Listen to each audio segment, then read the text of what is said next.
Hi everyone, my name is iiqrah and welcome to episode 1 of a brand new series I'm starting on my channel called Money Matters. This series is designed to share all the knowledge I have regarding personal finance that I practice in my 20s to make smart money decisions and build wealth in the long run. So, follow me along in this journey so you can master your personal finances too. Because no matter how much you try to avoid it, money matters.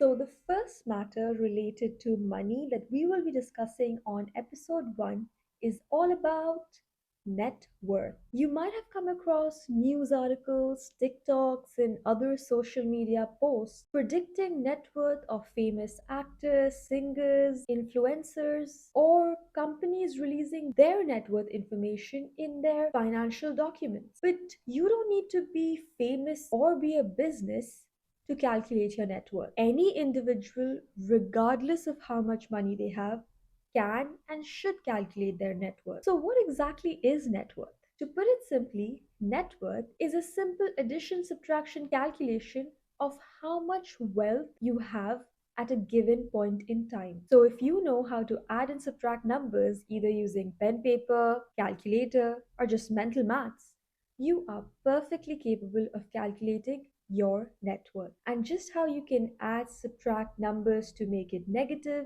zero, or positive, your personal net worth can also be negative, positive, or zero. So then the question becomes, what numbers do we add or subtract to calculate our net worth? TLDR, you add all your assets and your liabilities separately and then subtract your liabilities from your assets to get your net worth. So the next logical question would be, what in the world are assets and liabilities? Unfortunately, fortunately, it has nothing to do with buts.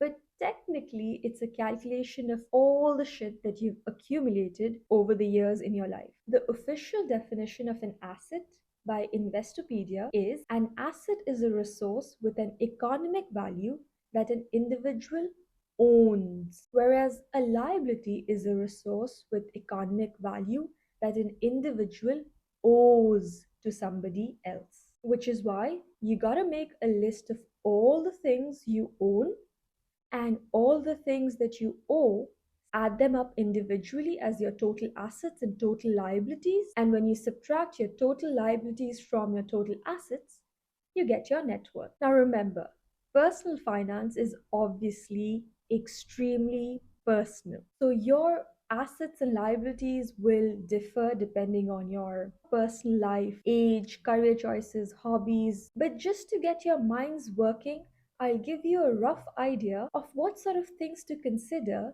while listing out your assets and liabilities. So, to make a list of all your assets, remember the things that you own, you can put them in some categories: current, long term, and personal use. Current assets are things that you can convert into cash or intend to convert into cash in the next 12 months. So, this can be cash lying around for everyday use or just hidden under your bed, your balance in your checking or current account, emergency fund, etc. Long term assets are things of value that you intend to hold for a long time over the years before you convert it to cash. So, again, this can be physical cash that you have in fixed deposit or savings funds, retirement funds, investment portfolio, and finally, personal use assets are things with economic value that you own and use in your everyday life. So, this can be things like electronics, jewelry, art, clothes, shoes, pretty much anything that you own and use in your personal life that has an economic value attached to it. Now, you don't have to sell it, but if worse comes to worse, or if you really have to, you can sell them to get cash. The thing that I personally struggled the most while calculating my assets was the personal use category, because technically I can sell my earrings, specs, water bottle, toothbrush, maybe for £1 or 50 pence. So, do I really have to list everything I own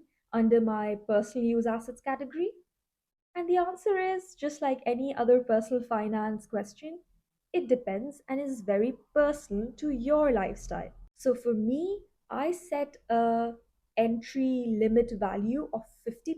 So all things that I own that are below £50, I do not consider. Only the ones that are valued £50 or higher are things that I list and keep a track of in my assets category. So you can set a different limit value according to your needs and preferences and start listing your assets that way. Coming to liabilities, you can categorize them into two, current or long term. So, again, similar to current assets, current liabilities are things that you owe in the next 12 months. This could be credit card or debt or any other type of loan that is due to be paid within the next 12 months. And long term liabilities could be some other types of loans, maybe student loans, car loans, home loans. I personally don't have a lot of experience with liabilities because I am still very new to my financial journey and also recognize the privilege of having my dad pay for my education. And due to my current lifestyle, I do not plan to buy a house or car for personal use, so I don't have those loans either. The only type of liability I do have are credit card, but that is something I pay in full every month. So technically, I don't have any liabilities as of now. But again, depending on your own lifestyle, privileges, and other factors, you will have your own set of liabilities that you need to list out. I also want to point out that having zero liability may not necessarily be the greatest thing because there are good and bad liabilities to consider. But one thing for sure, it is definitely good to have more assets compared to your liabilities, and that should be your long term goal. So now it might start to make sense why the concept of having net worth to be positive, negative, or zero is a possibility. So if you have more assets than liability or no liability at all, then you would have a positive net worth. If you have more liabilities than assets or no assets at all, then you would have a negative net worth. And if you have no liability or asset, or the equal amount of liability and asset, then your net worth becomes zero. Which honestly, I think zero net worth is kind of really unrealistic to have. But I'd also like to point out that calculating your net worth just once and forgetting it forever is not the right thing to do. It is definitely the first step, but you should be calculating your net worth in a periodic time frame. The exact time frame again differs and is very personal to you. I have started off calculating my net worth on a monthly basis for now and eventually would like to move to calculating it 3 or 4 times a year and then maybe twice a year and eventually once a year or after a big financial decision. And I definitely do not recommend calculating your net worth every day or weekly, but choose a time frame that suits your needs and lifestyle and stick to it. Because by tracking your net worth, you can track your financial progress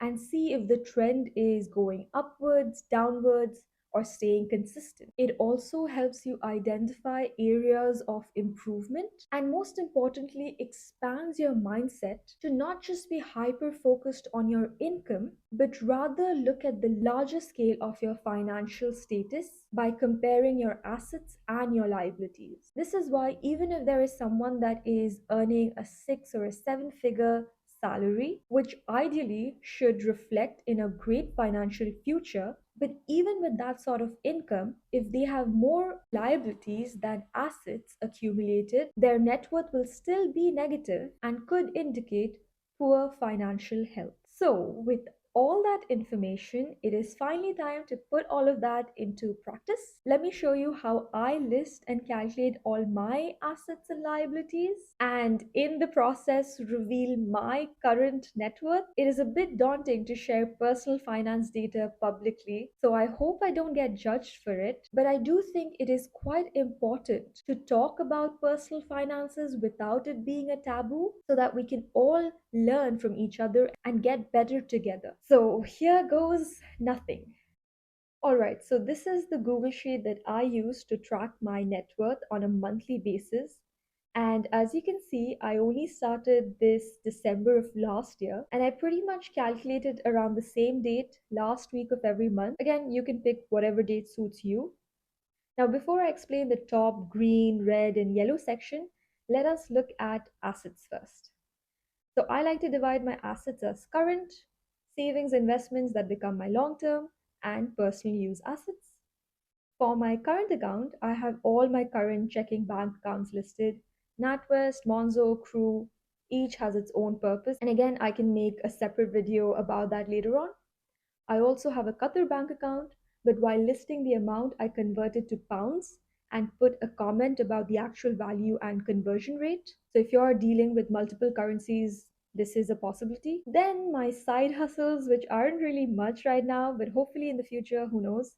But at least through this document, I know all the places where I have assets. So Patreon, Fiverr, Amazon KDP, Notion Press, PayPal, hopefully YouTube partner program someday soon. Which reminds me, like, share, subscribe, please. And also physical cash I have in GBP, Euro, and Qatari Riyal. I don't know why I didn't list Indian rupees, probably because I do not have any Indian rupees with me currently since I started tracking my net worth. So those are all my current assets. It started off as 6K, majority of which was coming from NatWest that I had earned, saved up since coming to the UK and studying here in like 4 or 5 years. But from January 2023, when I started my current proper full time job, the amount has increased a bit more to 8K, and I've started using Crew as my main bank account. Then I have my long term assets. So savings and investments together count as my long term assets. Savings, I started off literally £0, as you can see.